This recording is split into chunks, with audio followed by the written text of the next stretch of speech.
ቤተሰብቲ ዜና ነዚ ሰዓት ተሓረናዮም ዜናታትን ሓደሽቲ መባለታትን ሒዝና መፂና ኣለና። ፈለማ ቀንዲ ነጥብታቶም ክነተኻኽረኩም።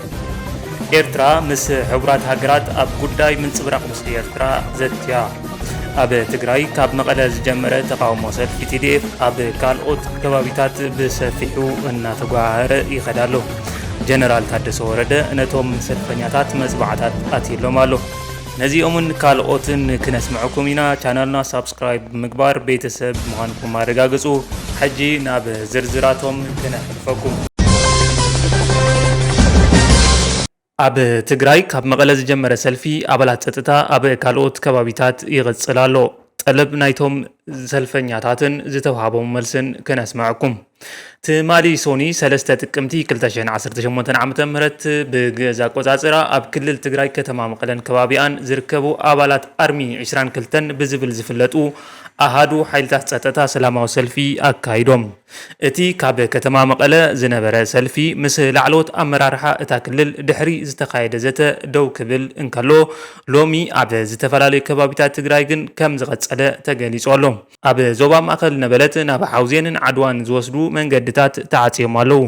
ኣብ ነበለት መዋፈሪ ኣውቶቡሳት እውን ተዓፅዩ ከም ዘሎ ካብቲ ከባቢ ናብ BBC ዝተለኣኸ ብኣሳእሊ ዝተሓገዘ ሓበሬታ የረድእ። እቶም ሰልፈኛታት ካብቲ ዝሓለፈ ክፍሊት ይወሃበና ሕቶ መሬትን ብተወሳኺ ወርሓዊ ክፍሊትና ብእዋኑ ኣይበፅሕናን ዘሎ ክዳንን ሳእንን ይወሃበና ኣብ ጣብያታት ከባቢያዊ ምምሕዳርን ኬድና ዝተፈላለዩ ሕቶታት ምስ ነቕርብ ሰማዒ ኣይንረክብን ብስሩ እውን ከም መጠን ተጋደልቲ ኣይተኸበርናን ዝብሉ ሕቶታት የልዕሉ ኣለዉ። ኣባላት ሓይልታት ትግራይ ኣብ መቐለ ካብ ከባቢ ሰሜን እዝን ኮሌጅ ሕብረትን ብእግሮም ናብ ቤት ፅሕፈት ግዝያዊ ምምሕዳር ትግራዮም ኣምሪሖም ነይሮም። ኮይኑ ግና ፕሬዚዳንት ታደሰ ወረደ ኣብ ካልእ ዕማም ስለ ዝነበረ ክረኽብዎ ኣይከኣሉን። ምክትል እቲ ግዝያዊ ምምሕዳር ኣይተ ኣማኑኤል ኣሰፋ ከተኣናግዶም መፂኡ እኳ እንተነበረ እቶም ሰልፈኛታት ካብ መረባ እቲ ቤት ፅሕፈት ኣቐዲሞም ስለ ዝወፁ ኣይተራኸቡን። እቶም ሰልፈኛታት ክሳብ ራብዓይ ደብሪ እቲ ቤት ፅሕፈት ብምድያብ ፕሬዚዳንት ታደሰ ኣብ ቤት ፅሕፈት ምህላውን ዘይምህላውን ኣረጋጊፆም። ንፀሓፊት እቲ ፕሬዚዳንት እውን ቤት ፅሕፈት ከፊትኪ ኣሪእና ከም ዝበለዋ BBC ዝረኸቦ ሓበሬታ የመልክት። ብድሕሪኡ ናብ ኣዳራሽ ሓወልቲ ሰማዕታት ከኣትዎሞ ዝምልከቶም ሰበስልጣን መፂኦም ከስማዕምዕዎም ዋላ እኳ እንተተሓበሮም ነቲ ሓሳብ ክቕበልዎ ኣይከኣሉን። ነዚ ስዒቡ ብሓይሊ መንገዲ እንተዓፅዩና ናብቲ ዘለናዮ መፂኦም ከዘራርቡና ይኽእል እዮም ብዝብል መበገሲ ካብ መቐለ ዝወፁ 3 ኣገደስቲ መንገድታት ዓፅየምዎም ተራእዮም እዮም። እንተኾነ ሕቶኦም ብሰላማዊ መንገዲ ስለ ዘቕረቡ ኣብ ሰብ ይኹን ኣብ ንብረት ዝበፅሐ ናይ ሓይሊ ስጉምትን ዕንወትን ኣይነበረን። ሪፖርተር BBC ዘዘራርቦም ኣባላት እቶም ፀጥታ ዝሓለፈ ናይ 2013-14 ክፍሊት ይወሃበና ዝብል ጥርዓንን ከም ዘለዎም ይገልጹ።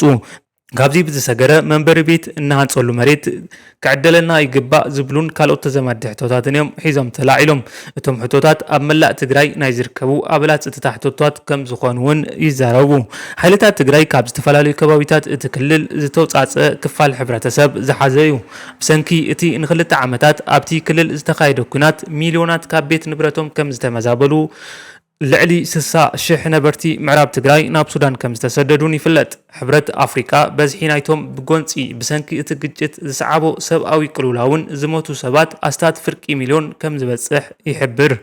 እዚ እቲ ኩናት ንምምካት ዝተወደቡ ኣካላት ኣባላት ሰራዊት ምክልኻል ኢትዮጵያ ዝነበሩ ኣባላት ፌደራል ፖሊስን ኣባላት ፍሉይ ሓይሊ ትግራይን ዘካተተ ከምኡ እውን እቲ ኩናት ምስ ተወልዐ ከተቱን ኣብ ዝተፈላለዩ ዓውደ ስራሕቲ ተዋፊሮም ዝነበሩን ዝሓውሱ እዮም።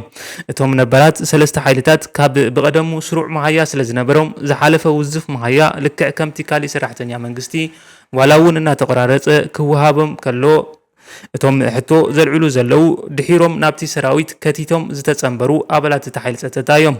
ዋላ እኳ ንመሃያ ኢልና እንተዘይተጋደልና ናይ ዝሓለፈ 2013-2014 ዘይወሃበና እንተኮይኑ ሌላን ጉሌላን ይፍፀመና ኣሎ ዝብል ጥርዓን እዮም ኣቕሪቦም። ንመንበሪ ናባይቲ ዝውዕሉ መሬት ምዕዳል ናይ ኩሎም ሕቶ እዩ። ነዞም ሕቶታት ዝተሓንገጡ እቶም ናይ ዝሓለፈ ክፍሊት ይወሃበና ዝበሉ ኣባላት ፀጥታ እዮም መንገዲ ዓፅዮም ውዒሎም። እቲ መንገዲ ረፋድ ሰዓት 5 ባቆፃፅራ እታ ሃገር ዝተዓፀወ ድሕሪ ቀትሪ ሰዓት 10:20 ተኸፊቱ። መንገድታት ስለ ዝተዓፀወ ህዝቢ ከቢድ ሃስያ ወሪድዎ ቢቢሲ ናብ መዕርፎ ነፈርቲ ዝኸዱ ገያሾ ጉዕዞኦም ተሰሪዙ ነፈርቲ ጥርሐን ከም ዝተመለሳ ካብ መንገዲ ኣየር ኢትዮጵያ ሓበሬታ ረኺበሎ ካብ መቐለ ናብ ኪሓ ዝወስድ ናይ 11 ኪሎ ሜትር መንገዲ ሰባት ካብ ናብ እግሮም ክጓዓዙ ውዒሎም እዮም ንኣምቡላንስ ከይተረፎ ኣይንሕልፍን ብምባል ከቢድ ምትጉጋል ኣጓኒፉ ብዕዳጋ ብዕራይን ቅልቅል ደብርን ኣቢሉ ናብ ሳምረ ግጀትን ዓዲ ጉደምን ዝወፅእ መንገዲ ስለ ዝተዓፀወ ሕብረተ ሰብ ካዋኒኑ ተሳናኺሉ ውዒለሎ ናብ መቐለ እኽልን ሸቐጥን ጽዒነን ዝኣዝዋ መኻይን ጽዕነተን ጠጠው ኣቢለን ውዒለን ሰልፈኛታት ሌተናል ጀነራል ታደሰ ወረደ መጺኡ የዘራርበና ስለ ዝበሉ ፕሬዚዳንት ታደሰ ናብ ከባቢ ዕዳጋ ብዕራይ ዋላ እኳ እንተመፀ ብመኪኑ ክሓልፍ ስለ ዘይፈቀድሉ ክረኽቦምን ከዘራርቦውን ኣይከኣለን ብድሕሪኡ ናብ ኣዳራሽ ሓወልቲ ሰማዕታት ክእከቡ እሞ ዘተ ከካየድ ተነጊርዎም ድሕሪ ቀትሪ ሰዓት 10:20 መኻይን ተሳናዲእሎም ተሳፊሮም ናብ ኣዳራሽ ሓወልቲ ሰማዕታት ኣምሪሖም እቶም ኣባላት ሓይሊ ጸጥታ ኣብቲ ኣዳራሽ ምስ ፕሬዚዳንት ግዚያዊ ምምሕዳር ሌተናል ጀነራል ታደሰ ኣቦ ወንበር ሕወሓት ዶክተር ደብረጽዮንን ኣዘዝቲ ሓይልታት ጸጥታ ትግራይን ክሳብ ምሸት ሰዓት 1 ተዛትዮም ብመሰረት ከምቶም ኣባላት ጸጥታ ካብ ሓደ ላዕለዋይ ወተሃደራዊ ኣዛዚ ዝረኸብክዎ ሓበሬታ ዝተፈላለዩ ሕቶታት ኣቕሪቦም ካብቲ ዝሓለፈ ክፍሊት ይወሃበናን ሕቶ መሬትን ብተወሳኺ ወርሓዊ ክፍሊትና ብእዋኑ ኣይበፅሕናን ዘሎ ክዳንን ሳእንናን ይወሃበና ኣብ ጠብያታትን ከባቢያዊ ምምሕዳርን ኬድና ዝተፈላለዩ ሕቶታት ምስ ነቕርብ ሰማዒ ኣይንረክብን ብስሩ እውን ከም መጠን ተጋደልቲ ኣይንኽበርን ዝብሉ ሓበሬታታትን ሕቶታትን ኣቕሪቦም ዝምልከቶም ኣካላት መንግስትን ውድብን ሕቶታት እቶም ኣባላት ኣዳሚፆም መልሲ ሂቦምሎም እዮም እቲ ናይ ዝሓለፈ 2013-2014 ይከፈለና ዝብል ተጸኒዑ ዝተበጽሐ ዕልባትን ክንገረኩም ምዃኑ ቃል ናእትየልኩም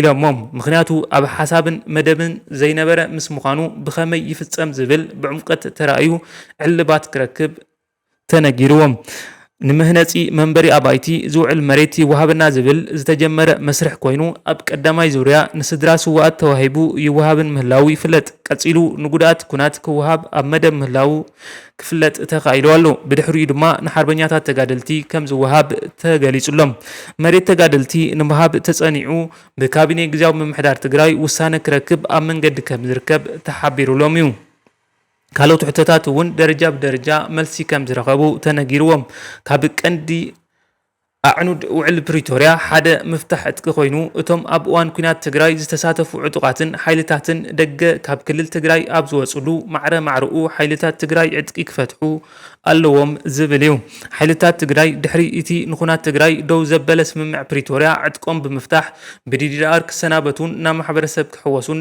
ትፅቢት ይግበር ነይሩ እቲ ዕጥቂ ናይ ምፍታሕ ምስንባትን ናብ ማሕበረሰብ ናይ ምብፃሕን መስርሕ ብሰንኪ ኣብ መንጎ ኣዘዝቲ ሓይልታት ትግራይ ሰራዊት ምክልኻል ፌደራልን ዝተፈጠረ ዘይምስምዕማዕ ደው ከም ዝበለ ይግለጽ እዚ ከምዚ እናሃለወ ኮሚሽን ተሃድሶ ኢትዮጵያ ኣብ ነሓሰ ንቢቢሲ ኣብ ዝሃቦ ሓበሬታ ልዕሊ 65,000 ዕጡቃት ፈቲሖም ናብ ማሕበረሰቦም ከም ዝተጸንበሩ ኣፍሊጡ ነይሩ ካብዚኣቶም እቶም 54,000 ካብ ትግራዮም ኣብ ምፍታሕ ዕጥቅን ምስንባት ሓይልታትን ትግራይን ምምላስ ተመዛበልትን መራሕቲ ሕወሓት ንመንግስቲ ፌደራል ክከሱ ጸኒሖም እዮም መንግስቲ ፌደራል ብወገኑ ሕወሓት ነዞም ጉዳያት ትሕጃ ገይርዎም ኢሉ ክኸስስ ይስማዕ ዕጥቆም ዝፈትሑ ተጋደልቲ ነባር ስነ-ኣእምራውን ማሕበራውን ደገፍ ሲቪላውን ስልጠና ከምኡውን ዲጂታል መለለይ መንነት ናይ ሓፂር ግዜ እግሪ መትከሊ ገንዘብ ከም ዝተዋሃቦም ይግለጽ ኮሚሽን ሃገራዊ ተሃድሶ ነዚ ዕጥቂ ናብ ምፍታሕን ምስንባትን ናይ ማሕበረሰብን ናይ ምጽንባር መስርሕ ብጠቕላላ 762 ሚልዮን ዶላር ከም ዘድሊ ገሊጹ ነይሩ ኣምባሳደር ኤርትራ ኣብ ቤልጅየም ምስ በዓልቲ መዚ ሕቡራት ሃገራት ዘትዩ ነጋሲ ካሳ ኣምባሳደር ኤርትራ ኣብ ቤልጅየምን ሕብረት ኣውሮፓን ኮይኑ ምስታ ወኪል ሕቡራት ሃገራት ኣብ ኤርትራ ዝኾነት ናሂዳ ባልጂ ዘትዩ ኣሎ ምስሊ ኤርትራ ንምጽብራቕ ዝዓለመ ዘተ ከም ዘካይዱን ተገሊጹ ኣሎ ንህዚ ዝሓዝናልኩም ሓበሬታ ነዚ ይመስል ነይሩ ቀጻሊ ምዕባለታት ተኸታቲልና ክነቕርበልኩም ኢና ቻናልና ሳብስክራይብ ብምግባር ቤተሰብ ክትኮኑ ንገለጽ ቴንክ ዩ